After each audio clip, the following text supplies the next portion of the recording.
Good. Right. Okay. We're going to go live. I'm going Cool. to go for a slideshow.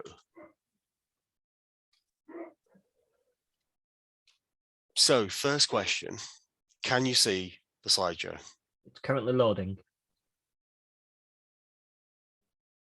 Right. It still says loading. There we go. Cool.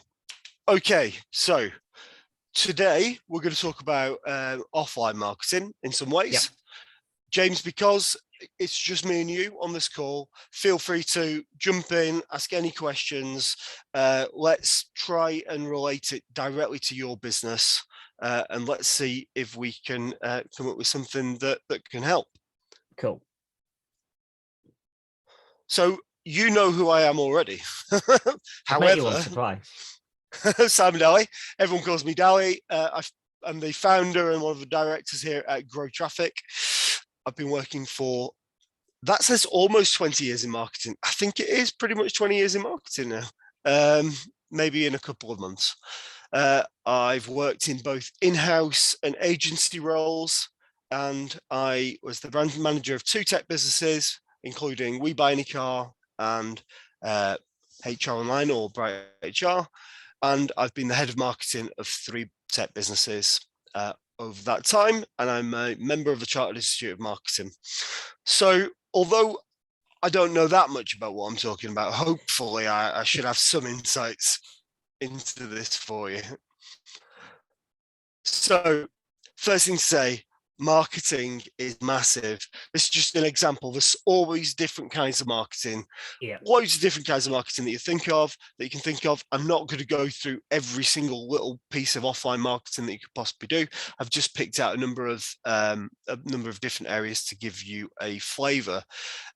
Obviously, Grow Traffic tends to operate in the online sphere. So we do search engine optimization, which means that we try to help websites to grow their traffic in Google in order to get more customers in the long run. But we do other things like social media marketing, email marketing, pay-per-click marketing, all those different types of things that you can do online from almost from your bedroom or from your living room, like I'm in now. And I think often, especially for small businesses starting out or, working on their own marketing, digital marketing is an obvious place to go because it's something that you can do and make happen straight away. Often businesses aren't very strategic about how they do it, but they certainly crack on and often have a good go at making things work. People can be scared by offline marketing because they can perceive it as being have additional cost associated with it, or that they find the results hard to understand or interpret. So ignoring kind of digital marketing, all the stuff that we've just talked about, let's start thinking about the offline stuff. But before we do that, let's just have a quick talk about you and your customers. So this is the marketing mix, 7 Ps of the marketing mix. This is all about understanding your business, how it aligns to your customers, and what that means in terms of how you create products, how you create services, how you package those, how you present them. So here's the definition. It's a tool used by marketers just to understand and help us kind of understand what the mix of the different combined kind of pieces of elements of marketing that we need to use in order to properly target customers. And the thing to bear in mind with the marketing mix is most of it can be controlled by a business. So it's things that you can directly influence. It's important to understand this, especially for offline, because it's important to understand this for all marketing, because you need to work out where you're going to actually put yourself, which channels you're going to start to adopt in order to target your customers. So just thinking about all the different types of like the 7Ps: people, place, the kind of physical environments, promotion, price, process, product, all these things we kind of go through, think about, always starting with people though, the faces of your business, but also your customers as well. Thinking about how they portray the business, thinking about how your customer engages with the business, what products they want, what they're looking for. And all this is really important to understand, because ultimately it's going to tell us where your customer's going to be. And that's going to be important to think about offline marketing. So think about offline marketing. Like I said, we talked about online marketing, digital marketing. Let's think about offline marketing. So really simple. What's good about offline marketing? One of the key things is that not everyone's online. I know that like 90%, there's 90% or 95%, I think it is now, of people have a smartphone and can access the internet via their phone, for example. However, it's still a big proportion of the population that don't regularly go online, don't use the internet, and you could potentially be missing out on quite a big chunk of your potential audience if you don't go online, if you don't go if you don't go offline, don't use offline channels. And it really depends on the types of businesses that you regularly target as well. So I know for you, for example, you're a training company, health and safety training company. Yeah. And I suppose some of the industries that you may target might be maybe more industrial. There may be more hazards in those environments, which may mean that they are less they're more kind of old-fashioned in some ways, they're more conservative in some ways, then perhaps are less likely to be online or spend such a significant portion of their time online. And as such, they may be the types of people that you want to target with a bit of an offline strategy. But the other things is that you get to make face-to-face connections, and that's really important. Often for service businesses, it's vital to make those kind of face-to-face connections, build a really good rapport with people, which only really happens offline. You can start to online, you can start to kind of create content that explains who you are, what you're all about. It can get across your tone of voice. You can show pictures about yourself, talk about your history. But even then, for most services businesses, somebody is going to pick up a phone and speak to somebody over the phone or have a meeting in person. Yeah. And one of the things about marketing is that, or one of the things that people perhaps don't think about with marketing, is that every different touch point a business has with a potential customer is a type of marketing. So every time you get on a phone with a customer or a potential customer, you are having a marketing interaction. You're portraying the brand in some way. You're communicating your values. You're communicating the services that you offer. It's a marketing interaction at all times. And so, even just picking up the phone to somebody is offline marketing in its own rights. Offline marketing is also great for building brand awareness and trust. And it because it kind of it substantiates the business in the physical world in a way that online kind of digital marketing perhaps doesn't.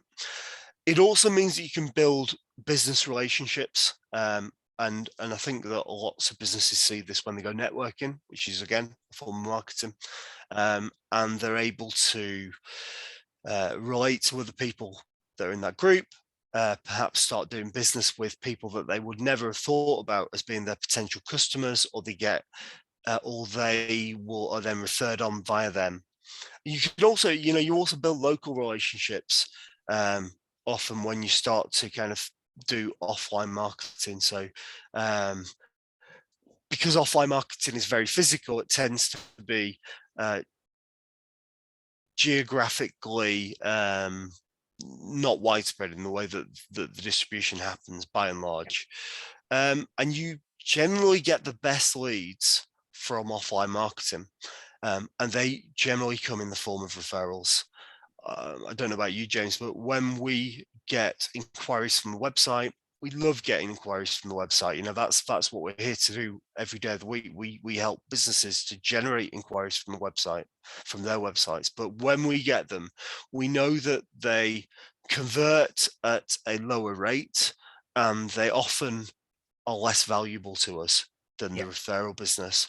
And that's because people really are going off other people that they trust, their advice, and that's, you know, it's a huge thing. So that's a huge benefit of offline marketing. You'll notice this little wheel because it's the same as the one before. I've just changed the words. Yeah. So but let's think about this is just some examples of offline marketing. So think events. If we look at events first, think about conferences, seminars, you know, networking, all good examples of events that you're going to market your products and services at. Point of sale. So this is mainly kind of relates to kind of merchandising. So you might think of people that sell things in a shop, where they have banners, they might have shop fittings, they might have merch. But there's you know, there are lots of ways that also relates to B2B businesses as well. You can think of examples where you might leave even something like where you work with another business and you're leaving maybe a brochure in that of the business you work with, so that they can communicate with their customers about the service that they're going to get you to provide. Might be considered a point of a sale kind of offering there. Sponsorships. Sponsorships range from everything, actually, you know, supporting, but basically what you're doing there is you're supporting another business in order to use the association with their customers or potential customers, or, you know, their reach in general. Advertising, you know, you're going to think about billboards, you're going to think about flyers, you might think about posters that are put on the side of hoardings up and down the country. You might think of radio, TV, all different kinds of signs, leaflets. You know, these all kind of play into that kind of advertising sphere. Magazines, for example, industry magazines can be particularly beneficial in some capacity. Packaging, so the actual design of the products themselves, or the services that you have, you know, how you package those up, how you use those to communicate with the customer. It's more important perhaps for product businesses, but there is ways that it can relate to services. But we do have some products. There you go. Actually, you gave out a little like, did it have plasters in it, like a little plastic kind of case with plasters in it? Yeah. Am I right? Am I remembering this right? That was us. Yeah, I saw that yesterday. So I was just rummaging through a little medical kind of drawer, and I picked that up, and I've forgotten about that, but it's really handy, and it made me think about you guys. So well, it did make me think about you guys. Then I just questioned it a second ago, but it's a good example of things that you can do. Like you say, you've got your first aid kit there that you can brand up. You can put your messages on.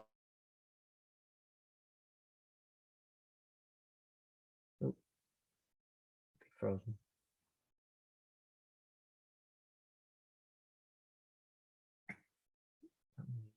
frozen.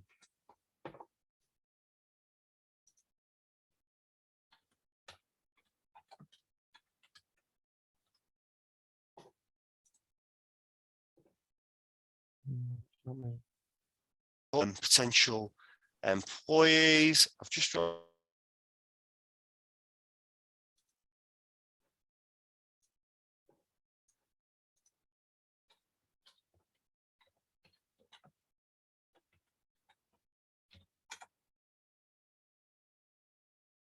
Ooh, you've gone.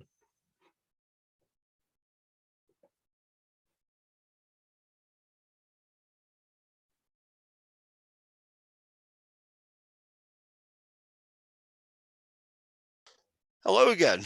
Hello. So I have no idea what happened there. I don't know. You just frozen for about 30 seconds and then vanished. Yeah, it just completely dropped out. So Looks like it's still recording, which is good. yeah, it's still recording. So I'm just going to share my screen again. We'll go back to send slideshow.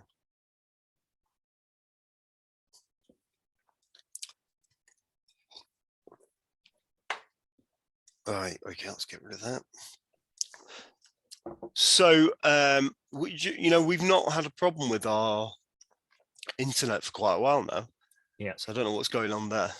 We got new fiber put in, and everything seems to be going quite quickly, but it's not great today. Yeah, so I was talking about branding, 360 branding. That's everything from packaging to culture, what products you produce, and all the rest of it. Thinking about events. So you and I attend a few of the same networking events together, which is good. But you can think about all these other different types of events that you might want to attend. And you might think about these in terms of networking events, seminars, exhibitions, conferences. There are a wide range of different events that you could potentially attend in order to get the message of your business out there. So I'm actually working with somebody at the moment to help them develop a series of training events that they're going to run frequently. And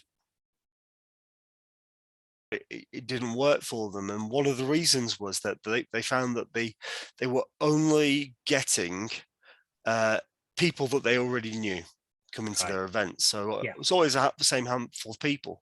So what we've done is changed up how they're doing it, and we've gone out to related businesses that aren't directly competitive with them, and said, right, if we put on a training event and we're going to have the first 10-minute speaking slot, will you come and do a second 10-minute speaking slot, third 10-minute, and get a handful of businesses in there that are giving a bit of a presentation. And then each of those businesses will then invite their customers, their prospective customers, put it on their socials, all the rest of it. And then you've got a physical event where you're all kind of cross-pollinating off the back of each other's audience and customers in a way that is mutually beneficial and not competitive. But likewise, one of the things that we found particularly beneficial is going out to niche conferences and seminars. So thinking about industry niches, and because when you go to like a general business fair, in our game, for example, and I'm sure it's the same in yours, you'll go in there and there'll be a handful of other businesses that are doing what you do. And you're communicating a very generic message because you're trying to communicate to everybody that's walking through the door. But if, for example, if you were to go to I don't know if this is a good example or not, but if you were to go to, say, a construction conference, a conference about construction, you might be the only, health and safety training provider there. And you can tailor your message and make it really specific to the construction industry. You can look at the packages that you're going to create. You can create new little packages to tell them about make it look really specific to them. And then you could also do a speaking slot. You could position yourself as an authority, and it just gives you the chance to meet people, to influence people. You might meet industry influencers, get those kind of expert face-to-faces that you wouldn't do in other kind of environments. You're going to learn also while you're there. So if you've got a room full of other exhibitors, you're going to figure out what's going on in their industry, perhaps what's going on in your industry that you're not 100% aware of. So there are a lot of kind of benefits of doing that, and we've found as well that you don't always have to exhibit at these things. Just make sure that you attend if there's and get your business cards out there and make sure you're talking to people. Be able to demonstrate your products or your services in some way. And one of the things that I always love when we go networking together, you always show up in your bright green kind of overalls that makes you look like a paramedic almost. And I think that's a really clever piece of kind of branding and promotion there, that's a really effective and good example of offline marketing in some ways, because you're using that to communicate what you do in a really visual way. People very rarely ask me what I do for a living. No, I can Very imagine. It's written all over you. Yeah, it's brilliant. And it just gives you that chance to really reach kind of different customers, people that you wouldn't be able to get in front of normally, and perhaps people that you wouldn't think of getting in touch with, getting in front of normally, so you can then open those additional opportunities. I've had some great successes, I must say, with events over the years. Just going back to point of sale. So I'm going to skip through this quite quickly because I know it's not really massively relevant to yourself, but it's just a way of catching the customer's eye really quickly. It's a way to kind of really supplement packaging. So if you're a product supplier and you've got a really nicely made up package, if you have a bit of point of sale branding further around in a shop, then somebody's going to see that, recognize that, and as they're then walking a bit further along and they see your package, it will reinforce the branding of the two things. You get join up, and then they're more likely to buy off the back of that. It'll increase your kind of your buy rates.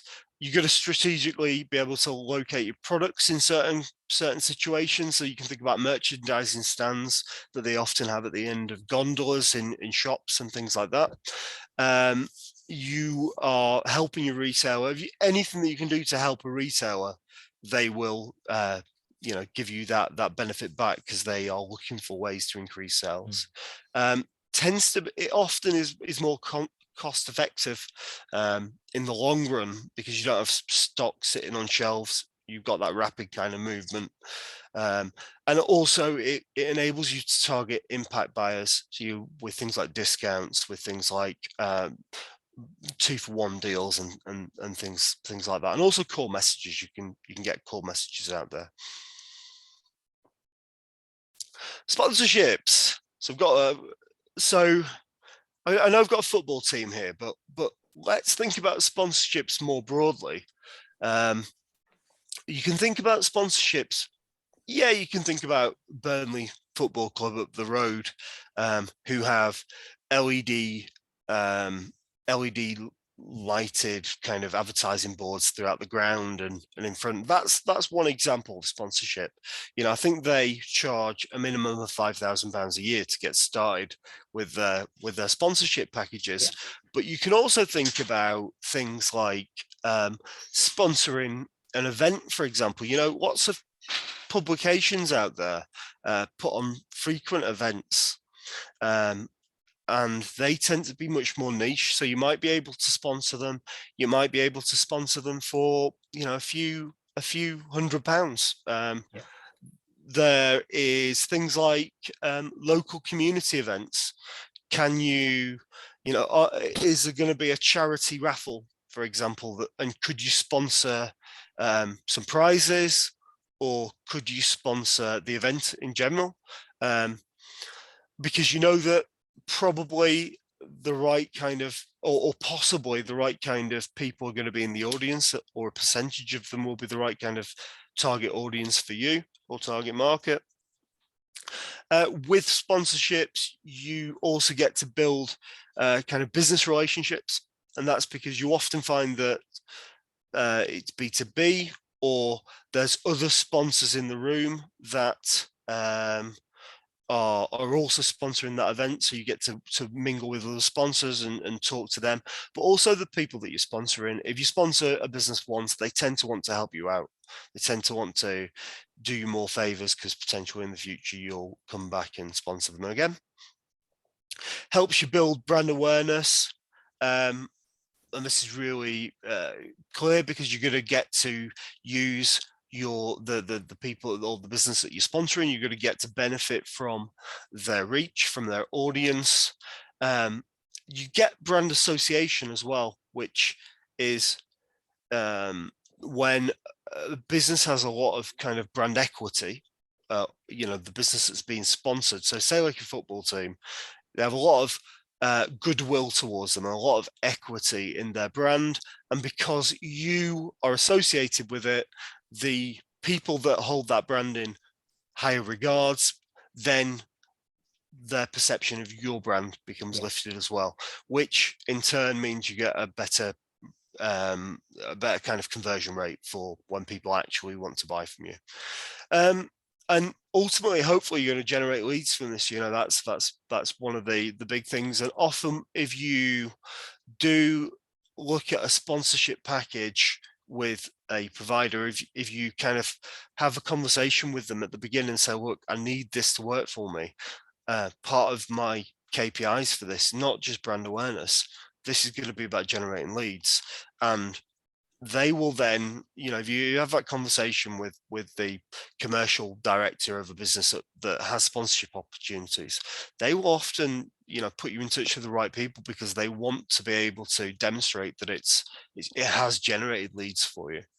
And you can hit niche markets. If you're sponsoring an event, say it's a seminar series or a conference, then often the people in that room will just be the right, they'll just be a specific industry or group of people. Advertising. So advertising, we all think about billboards, massive billboards, but that's a relatively small part of marketing. You can tend to be able to get a billboard on the side of a road for about £1,000 for 2 weeks. You might also think about buses, sides of buses. I always like the double-decker buses, what they call the T advertising on the side of them, where it kind of goes across the top and then down where the steps are inside, forms a T. One of the things that I've been particularly successful with in the past is wrapping taxis, getting a fleet of taxis wrapped. It's there's an expense to it, but one of the things that you tend to find with taxis, if you wrap a few of them, then you can guarantee that one of them will still be wrapped 2 or 3 years after the period that your contract has already expired. And so whilst you might only pay for a year, you get the added benefit that nobody else has claimed that wrapping as well. It can often be more effective for small businesses, especially if it's targeting a niche, especially if it's the kind of service that people need, where there's a direct response for the ad. That can often be more cost effective than some of the more long-term strategies that you have to implement now online, such as content marketing or SEO, which really are kind of medium-term strategies that have long-term benefits. So you can also find ways to get in front of people in their homes, which you can do online, but it's a really great way. You can get in there, you can get in front of them on the TV. You can think about radio, magazines, all that type of thing. I've done a number of radio campaigns over the years to, differing levels of success. I must be honest. I do think that it's really important when you start thinking about spending on advertising that you're spending from a position of profit and you're not trying to, or this is my theory about advertising anyway, that you don't take the risk of, right, I'm gonna borrow this much money and just plow it all into advertising, because my model says that if I spend this, I will get this many conversions, which will result in this much profit. I can reinvest that back. What you tend to find is you're always chasing your tail, and the model never quite works the way you expect it to. So you're always having to readjust the model. So it's always best to spend profit on advertising rather than spending money that you've not got or that you need for cash flow. Packaging. So like you just showed us, James, in terms of the packaging that you've got, that not only does that have a benefit from a marketing perspective, it protects the product, so that was a hard, a kind of hard packaging, which I can't think, a case, that's the word I was looking for, a kind of hard case that will protect your product. It can decrease costs overall because you're putting everything in one place. You're not having to go to multiple different areas of your warehouse or your shop in order to pull a bundle together. You've actually packaged it in one place. It can prevent things getting damaged, again, decreasing your overall costs. Like we talked before when we were talking about point of sale stuff, it's a way of attracting customers. You're making something just look that bit more appealing than perhaps what it is if it was just a bunch of products laid out next to each other.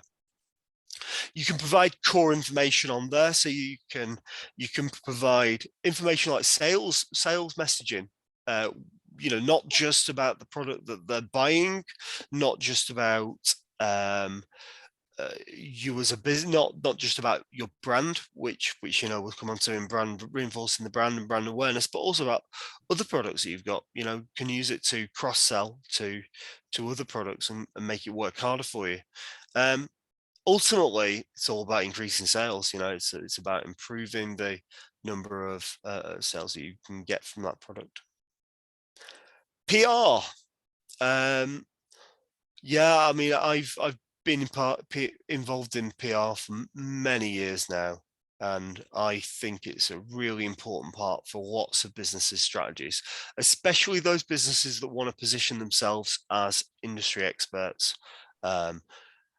There is a number of things that it does.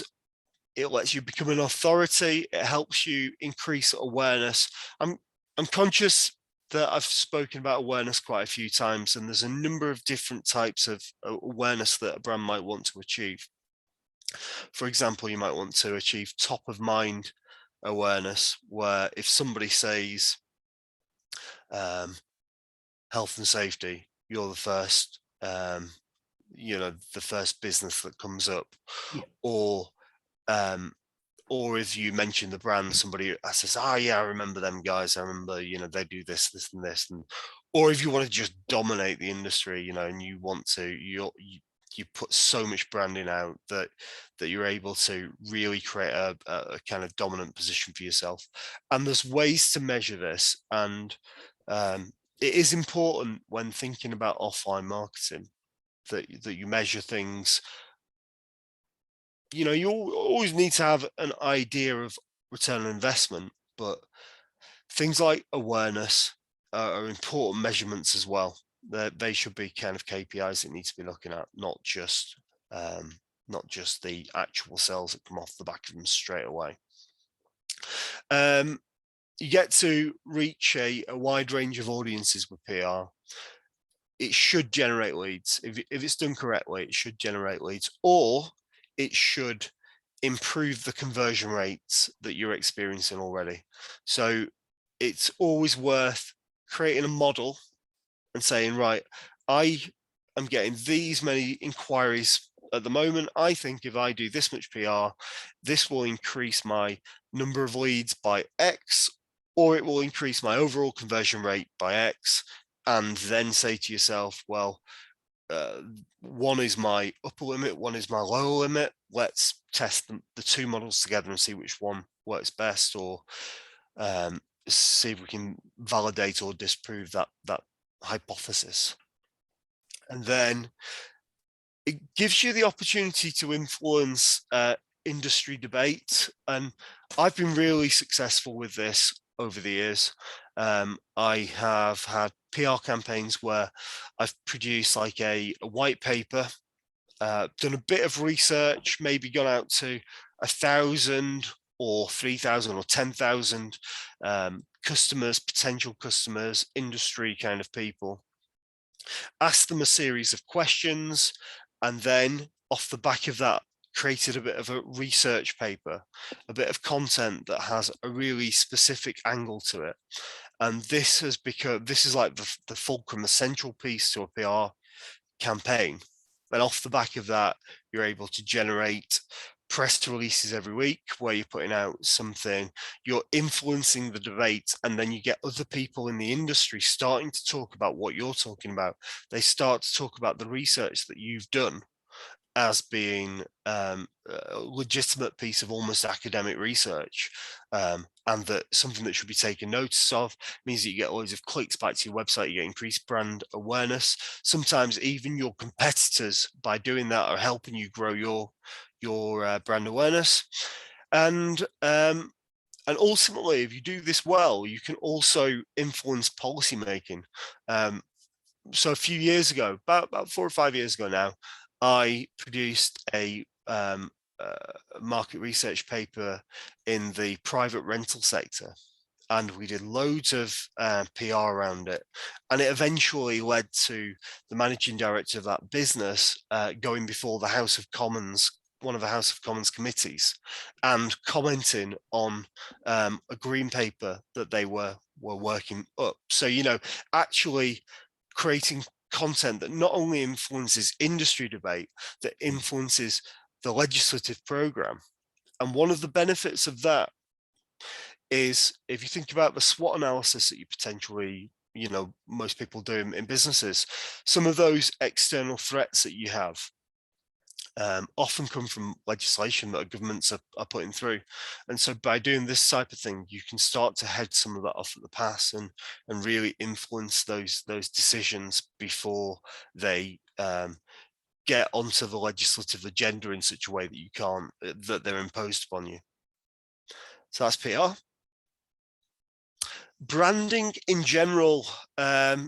So, you know, branding's a facet of marketing, and it is about customer recognition. You know, we talked about awareness. There's loads of different types of awareness that you can consider, but you know, does the customer recognize you? How loyal are they to you? You know, how do they love your brand in such a way that they'll come back to you time and time again? How can you create a brand that has multiple layers to it? Some of that will be online, but a lot of it is actually offline. Like you yourself, James, you know, walking around in your green paramedic kind of suit, that's part of the brand. You know, if you grew your business, I assume that everybody that came on and did that would be wearing that same thing, and we'd know that. Very was much so. Yeah. There's binary plus coming into the room, and you'd look almost like a green army if it was all of you turning up in one go, but it'd be great. And people recognize these things, and not only do your customers recognize it, but you also get things like staff retention benefits. So employee churn is reduced when you have a really strong brand, because people, staff want to work for you. So you have fewer people kind of going other places elsewhere, and you also get lower wage bills because people are prepared to work for you for less than they'd want to work for another brand that they've never heard of or that they're not sure of. So branding can have multiple benefits. It's how you consistently talk to your customers. So not only in terms of the stuff that you put out on social media, but when you're physically talking to them, what words do you use? What is your tone of voice? How do you use language in order to make them understand what the brand's all about? Even further than that, some really kind of slick operations will go further and say, like, think about the gestures that you use. These are the gestures that our brand uses. Like pointing at Disneyland. Yeah. Like, that kind of the pointing. Brand gestures is something that many businesses consider. Things like, but also like you might, if you worked in a shop, you might be reminded that you should please always fold your hands in front of you. For example, that is part of our training for our staff because it helps this. But if everybody does it, then it starts to become part of the brand's culture to do that. There's a rationale behind it, and it feeds into the way that you interact with the people that you work with, and the way you respect maybe the customers or the way you interact with them. And ultimately, it's all about once you get that flow, that consistency going through every element of your marketing output, through every touch point a customer has with the business, then you get the consistency that leads to increased ROI, because people understand what they're getting, and they ultimately come back and buy more.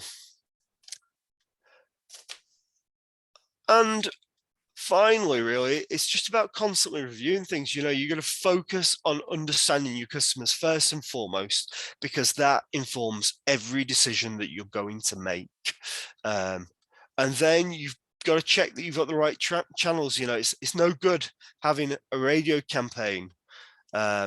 I'm going to use a real life example here. So it's no good having a radio campaign that's targeting accountants with a piece of HR software when there is only a very small percentage of accountants listening to that radio station at any one time. You'd be much better perhaps doing something like going to an accountant's conference, for example, or an accountant's training seminar, and doing some joined up work with another business like that.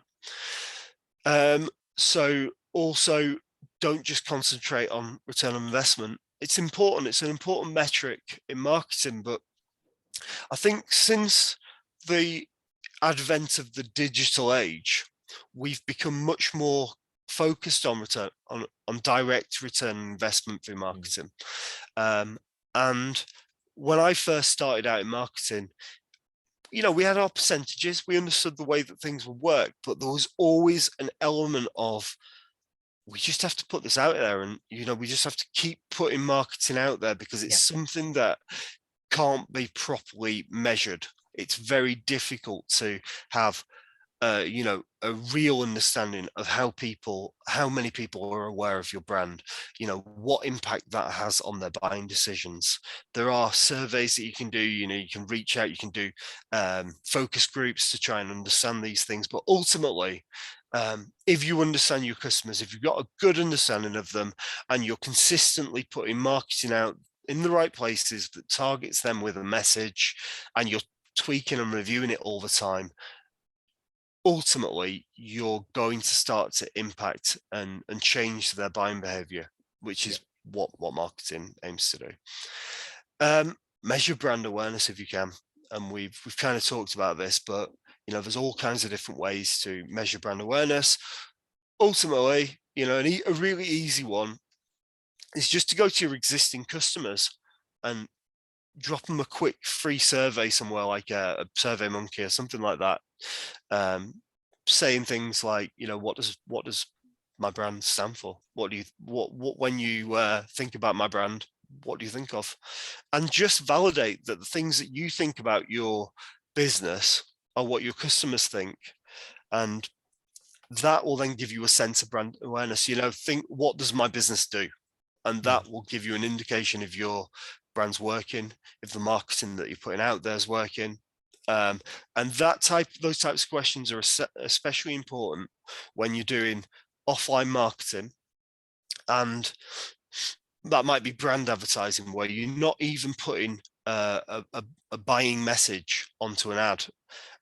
You can think about this in terms of, I always think about the Coca-Cola adverts at Christmas, where it's just the Coca-Cola van driving through the snow, and they never say go out and buy a bottle of Coke or anything. They're just reinforcing that Coca-Cola is the brand and that it exists. And after you've reviewed things, constantly review them, but just make changes quickly. Try not to tie yourself into long contracts with anything, because something might not work and you will need to change it. And if you're not seeing the results that you expect to see from a piece of copy or a bit of artwork, just change it. Just do something different and see whether it works. So that's my kind of overview, I think. Yeah. If you've got any questions, so that's kind of my overview of a broad brush approach to offline marketing. There are so many different types of offline marketing that you could do. Those are just some of the things that I would suggest, some of the things that you might want to consider while you're doing it. What is there anything that you'd like to ask? Is there anything that you've been thinking about? That was really good at planting some seeds, Good. which I think was probably its intention. Yeah. The bit that I found really interesting was going to the trade specific shows and seminars, which I hadn't even considered before, because actually speaking to people face to face tends to get me my best returns. Yeah. Better than the internet or anything else. Yeah, Google every now and again. Like, I woke up this morning to a booking. It's just somebody who'd Googled and found a first aid course. Yeah. But they tend to be like a few now and again booking 1 day courses, whereas if you actually end up talking to somebody, it can be, all right, you've got 40 staff that need training. So that's where that conversation's a very different one. So yeah, the industry specific places would be a really good idea that I hadn't even began to think about. Yeah, and there are lots of if you go on kind of Eventbrite, Meetup, all those types of places, you'll start to be able to find those little niche events, and there might only be 20 to 50 people there. Yeah. Some of them you'll go and there'll be hundreds or thousands of people there at those different events. But I think sometimes those little events where there's 20 or 30 people there are often better events, because you get that one-on-one time. You're the only person in the room with that specialism. You get to really position yourself as an expert. And then you build up, don't you? You build up your kind of, I remember going to Bob that you presented at it, and you brought out the it was like a body that you would and I could see how it's a really visual aid. It's a great visual aid to really demonstrate what you do. So I thought, getting up on stage even and demonstrating that at a little seminar, little conference, little training event for a specific niche would be really, really good, I think. And really, and so what's your kind of normal customer, would you say? What do they look like? Who are you looking to target then? It can be absolutely anybody, to be honest. That's part of it's a bit like when I had a conversation with Rachel the other day. We've both got the same kind of issue, that anybody and everybody kind of can and needs to use our service. So it's really hard to narrow it down. Yeah, which is not a good place for a business to be when from a marketing perspective, Yeah. because it just means that the message has to be very generic, and Yeah. it ends up being wishy-washy and a bit, it's trying to do a bit for everyone. Yeah, so I am doing some specific industry targeting at the moment. At the Oh, moment, great. one of the things I'm targeting is the security industry. Right. Because of the changes to the requirements for people who have their SIA badge, their bouncers. Right. Recently, it's been introduced that they have to have a first aid certificate in order to renew their license. So Right. that's one area that I'm trying to target at the moment. Like I did a podcast on it, and I put a couple of LinkedIn articles out of it. I need to find an offline way of getting in contact with that industry and reminding them that they need to do Yeah, it. one of the things that I would say about that industry as well, I know a couple of people that are kind of in that industry really, and it is actually it's a very offline industry. Yeah. It's just people who know people, and Yeah. who kind of often they recruit their new bouncers on the door, Yeah. word of mouth on the door, and so there's the chap at the Shout networking meeting every other Friday in Burnley, who Yeah.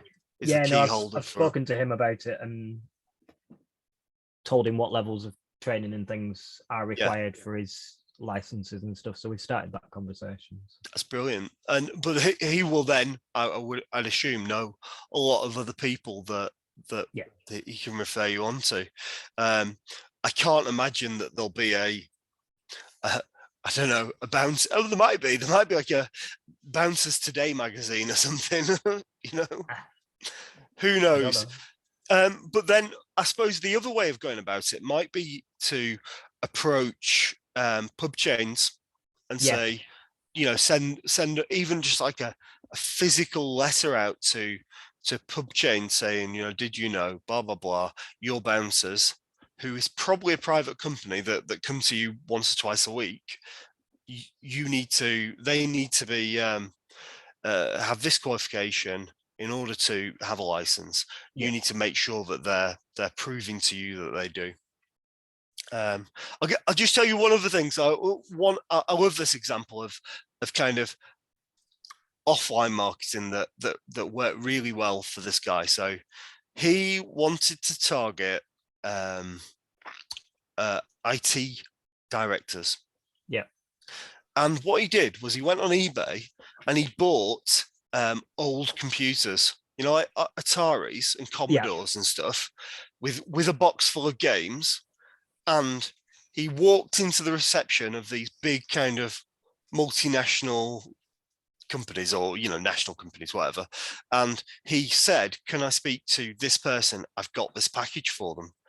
And told them what it was. It's an Atari, blah blah blah.